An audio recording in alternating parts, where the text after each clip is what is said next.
विजय भव की यात्रा में आपका स्वागत है। ऋषि वज्रश्रवा उद्दोलक विश्वजित नाम का यज्ञ कर रहे थे। यज्ञ के बाद दान के समय उन्होंने बिन आवश्यक और व्यर्थ की सारी वस्तुएं जैसे कि प्राणी दान दे दिए। नादान नचिकेता ये देख असहज होके मंतव्य करने लगा कि दान तो प्रिय वस्तु का दिया जाता है। ये बात उसने अपने पिता को समझाई। तब उन्हें नचिकेता ने पूछा, आप मुझे किससे दान देंगे? तब क्रोधवश पिता ने कहा, मैं तुम्हें यमदान करता हूँ। पिता की आज्ञा पालन करने नचिकेता ने शरीर छोड़ यम के पास जाने का निर्णय लिया।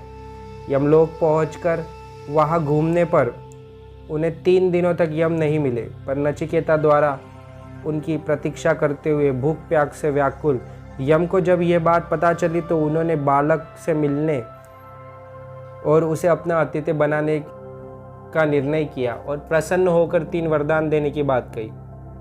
प्रथम वरदान में नचिकेता ने पिता के मन में अपने प्रति जो क्रोध है उसके स्थान पर उनके मन में अपने प्रति स्नेह जन्म लेने का वरदान मांगा।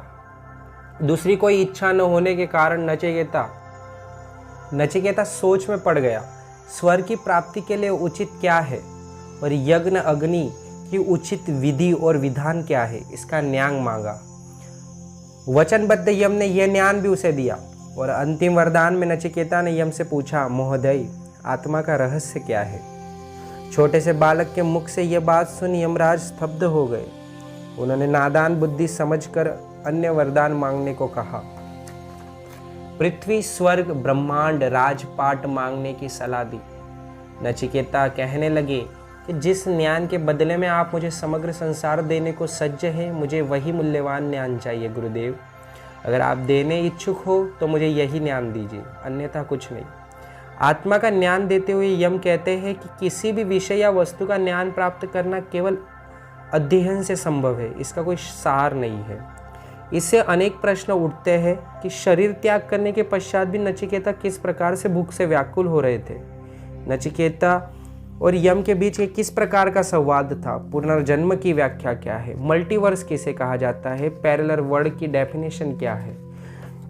इस बात का अर्थघटन करते हुए विविध तत्वचिंतकों एवं दार्शनिकों के विचार के आधार पर हम आत्मा और सृष्टि को समझने का प्रयास करते हैं। 6ठी शताब्दी में आत्मा मानस यूनानी दृष्टि कौन सामने आया? रहस्यमय धर्म और फिज्म मृत्यु के बाद कुछ प्रकार के जीवन का वादा करता है। पाइथागोरस और उस समय के विचारक मानव व्यक्तित्व की पहचान मन, जिसका ग्रीक शब्द है नूस, से करने लगे। इसे ईश्वर ही मन है, इस प्रकार कहा गया। ब्रह्मांड के कुछ हिस्सों में जीवन है, ये भी माना जाने लगा।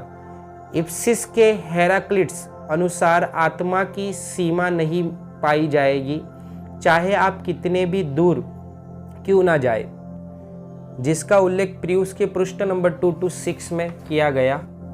आधुनिक काल में यूएसए में प्रकाशित biocentrism, how life and consciousness are the keys to the understanding nature of the universe नाम के पुस्तक में कहा गया है कि मरने के पश्चात भी जीवन समाप्त नहीं होता है।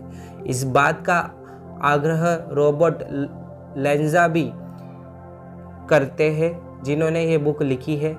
Lenja regenerative medicine and scientific director है, जो एडवांस सेल टेक्नोलॉजी कंपनी में स्टेम कोशिका पर संशोधन करते हैं और लुप्तप्राय पशुओं की क्लोनिंग पर सफल प्रयोग करने के बाद physics, quantum mechanics and astrophysics, इनके मिश्रण ने बायो एस्ट्रिज्म के सिद्धांत को जन्म दिया है, जिसका मानना है कि मृत्यु का अस्तित्व नहीं है, यह मन में पैदा होने वाला भ्रम है। लोगों की पहचान उनके शरीर से होती है, इसीलिए इसका अस्तित्व किया गया है। लेंजा के अनुसार आत्मा समय और स्थान के लिए बाध्य नहीं है। क्वांटम फिजिक्स के अनुसार एक कण एक समय पर अनगिनत तरीके से एक ही घटना एक ही तरीके से अनगिनत स्थान पर होती है। लेंजा के मत अनुसार कई ब्रह्मांड एक साथ मौजूद हो सकते हैं। संभावित परिदृष्टों के घटित होने के कई तरीके मौजूद हैं। ब्रह्मांड में शरीर मृत है तो इसमें आत्मा अभी भी वही है। ब्रह्मांड में आत्मा का स्थलांतरित होना, उसका अवशोषित होना, यही बात नचिकेता और यम के साथ जो संवाद हो रहा है उसमें नचिकेता की आत्मा को समझने की कोशिश की जा रही है। मृत व्यक्ति एक समान दुनिया में पहुंच जाता है और इस तरह जीवित रहता है। इसे बायोसेट्रिज्म कहते हैं और पुनर्जन्म की अवधारणा भी यही से जन्म लेती है। इसका एक बेहद अद्भुत उदाहरण है डार्क टीवी सीरियल जो जर्मनी द्वारा बनाई गई है, जिसमें आत्मा के रहस्य को आज विश्व समझने लगा है। उस आत्मा के रहस्य को हिंदू दर्शन ग्रंथ वर्षों पहले कठोपनिषद और यजुर्वेद के माध्यम से नचिकेता और यम के संवाद के माध्यम से लोगों को दे चुके थे। हिंदू साहित्य किसी साक्ष्यों का मोहताज नहीं है, परंतु अगर वैज्ञानिक साक्ष्य ढूंढते हैं तो उन्हें हिंदू साहित्य में वही बात मिलेगी जो वैज्ञानिकों द्वारा ढूंढी जा रही है। अध्ययन ही जीवन है, अध्ययन करते रहिए, सही रहिए, सलामत रहिए। सब्सक्राइब कीजिए, शेयर कीजिए। थैंक यू, धन्यवाद।